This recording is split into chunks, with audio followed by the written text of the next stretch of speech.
नमस्कार, स्वागत है आपका टाइम इंडिया टीवी में। कविता भाव और रस से परिपूर्ण वो पंक्तियां जिसको पढ़कर या सुनकर मन भाव विभोर हो जाता है। तो आज हमारे साथ एक कवित्री मौजूद है, हम उनसे उनका परिचय जानेंगे और उनसे उनकी कविताओं का भी लुत्फ उठाएंगे। मैम, सबसे पहले मैं आपका परिचय जानना चाहूँगी। जी नमस्ते, और मैं पावनी कुमारी, मूल रूप से मैं बिहार से हूँ और मेरे पिताजी की सर्विस हुई झारखंड में धनबाद में, तो वहाँ पर पूरी परिवार मतलब पूरी फैमिली रहती थी। और उसके बाद पढ़ाई के दौरान मैं उड़ीसा गई, अभी मैं दिल्ली में रहती हूँ। और कविता मैं बचपन से लिखती हूँ, 7वीं 8वीं कक्षा से, और मंचों पर जाना 2-2.5 वर्षों से हो चल रहा है। और अभी जैसा कि कार्यक्रम कवि सम्मेलनों में जाना होता है, तो बस कोई खास परिचय नहीं है। बस देश की बात करती हूँ, राष्ट्र की बात करती हूँ, बेटियों की बात करती हूँ, और जो भी समाज में जो भी मुझे लगता है कि गलत है उस पर अपना आक्रोश व्यक्त होता है। जी बिल्कुल जी। तो हम यहाँ पर कह सकते हैं कि आप एकदम जो सोशल इश्यूज होते हैं, जो सामाजिक जो रूढ़ियाँ हैं या जो गलतियां हैं समाज में हमारे, उनको लेके आप कविताएं लिखती हैं। तो हम 2-4 पंक्तियां सुनना चाहेंगे बिल्कुल उनकी। बिल्कुल, सर्वप्रथम तो मैं आपके चैनल का टाइम इंडिया का मैं बहुत बहुत आभार व्यक्त करना चाहती हूँ, और आपको भी, और अनंत सिंह जी का, जिन्होंने मुझे यहाँ आने का मौका दिया।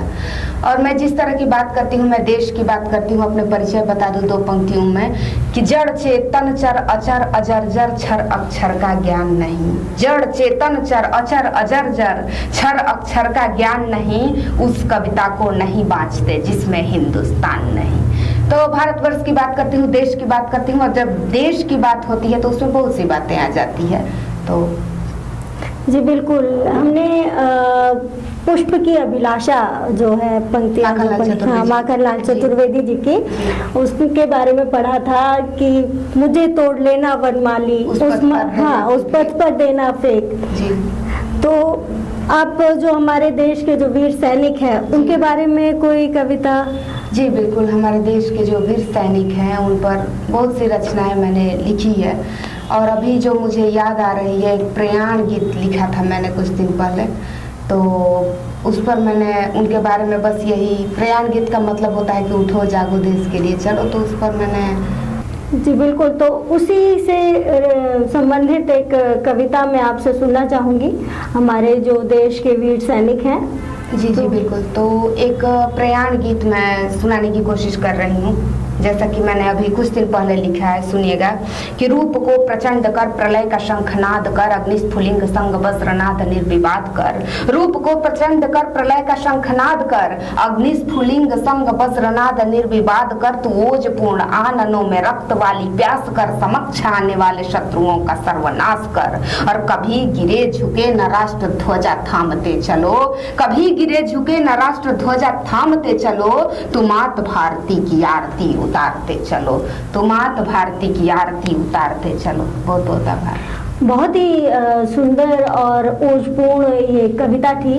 हम एक और जो नारी सशक्तिकरण है, महिलाओं के बारे में जो हम समाज में आज जो लोगों का पॉइंट ऑफ व्यू देखते हैं, लोग जो बातें करते हैं कि नारी आज जो है अबला नहीं है, सबला है, तो हम उसके बारे में आपसे 1-2 कविताएं या 1-2 लाइनें। जरूर जरूर। देखिए, महिला सशक्तिकरण वास्तव में वर्तमान समय के लिए एक ज्वलंत मुद्दा है, और ये सत्य है कि कलयुग के भीष्म थपेड़े खाकर जब मानवता जर्जर हुई तो इसका बहुत ही गहरा और चिंताजनक प्रभाव पड़ा मातृशक्तियों पर।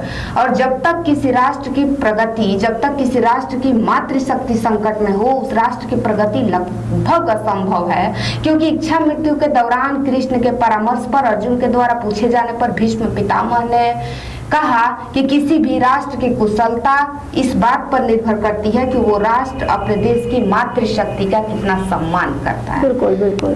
तो हमारे देश में अभी जो बात होती है, दिन प्रतिदिन जो दुष्कृत्य होते हैं, हम लोग न्यूज चैनलों के माध्यम से, समाचार पत्रों के माध्यम से पढ़ते हैं, देखते हैं। तो होता क्या है कि अलग अलग राजनेता अलग अलग तरह की बात करते हैं। किसी के अनुसार लड़कियों का समय से घर से बाहर निकलने का समय गलत होता है, किसी के अनुसार उनका पहनावा गलत होता है, किसी के अनुसार उनका अकेले घर से बाहर निकलना गलत होता है, तो किसी के अनुसार उनकी मांग में सिंदूर का ना होना गलत बताया जाता है।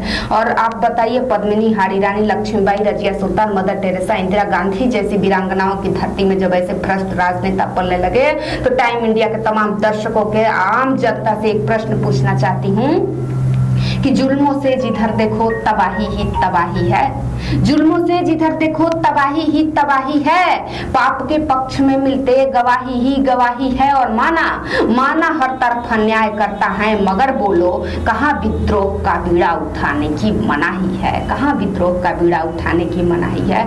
अपने तमाम बुद्धिजीवियों से, कवियों से, साहित्यकारों से एक निवेदन करती हूँ कि हर विकारों के संताप के ताप से, हर विकारों के संताप के ताप से जरा देखो ना धरती जली जा रही है, और कलमकार निकलो उजाले से बाहर। लोग अक्सर अंधेरे से बाहर निकलने की बात करते हैं, मैं कहती हूँ कि कलमकार निकलो उजाले से बाहर, अंधेरे में सीता छली जा रही है, अंधेरे में सीता छली जा रही है। बहुत बहुत आभार।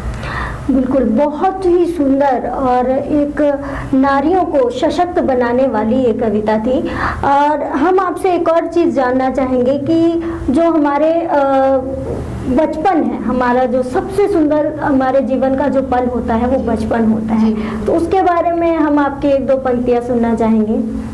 जी बिल्कुल, हमारा जो बचपन होता है, मूल रूप से हम जो एक कोरा कागज की तरह एक बच्चा होता है, और ये समाज बचपन में जो बच्चों के मानसिकता पर उसके जो प्रभाव डालता है, हाँ, उस पर मैंने 2 पंक्तियां लिखी थी बचपन पर। बचपन मुख्य रूप से साथ पर निर्भर करता है कि किस प्रकार के साथ में आप रहते हैं, किस प्रकार के लोग आपके पास रहते हैं। तो उस पर मैंने लिखी थी कि यारों की अय्यारी से बेहतर जीवन में खालीपन है। अय्यारी मतलब होता है दुष्टता, कुटिलता। यारों की अय्यारी से बेहतर जीवन में खालीपन है, और दिशाहीन अनुशासन से बेहतर मनमौजीपन ही है। दिशाहीन अनुशासन से तो बेहतर मनमौजीपन है। आपका अनुशासन अगर है आपके ऊपर बहुत ज्यादा, तो उसका एक दिशा होना चाहिए। आप क्या बनना चाहते हैं, अगर आप क्रिकेट के क्षेत्र में जाना चाहते हैं, या कविताई करना चाहते हैं, या फिल्म में जाना चाहते हैं, तो एक निश्चित दिशा है, और उसके लिए आपके ऊपर बहुत अधिक अनुशासन है तो उचित है। लेकिन आपकी कोई दिशा नहीं है, दिशाहीन अगर आपको कैद करके रखा जाता है पर बहुत अधिक अनुशासन है, तो बिल्कुल गलत है। उससे ज्यादा बेहतर आपका मनमौजीपन है। बिल्कुल, दिशाहीन जो अनुशासन होता है वो किसी काम का नहीं होता। तो बहुत बहुत शुक्रिया आपका हमारे टाइम इंडिया टीवी में आने के लिए। हमें भी आपकी जो कविताएं हैं वो सुनकर बहुत ही आनंद मिला। मैं उम्मीद करती हूँ कि जो हमारे दर्शक हैं उनको भी आपकी कविताओं का आनंद मिला होगा। हमें आप कमेंट्स में ज़रूर बताइएगा कि आप इनकी और कविता सुनना चाहते हैं, तो हमें इनको अपने प्रोग्राम में दोबारा बुलाएंगे और इनकी कविताएं आपको दोबारा सुनाएंगे। हमारे चैनल को ज़रूर लाइक करें, सब्सक्राइब करें, शेयर करें, और हाँ, बेल आइकन को ज़रूर दबाएं।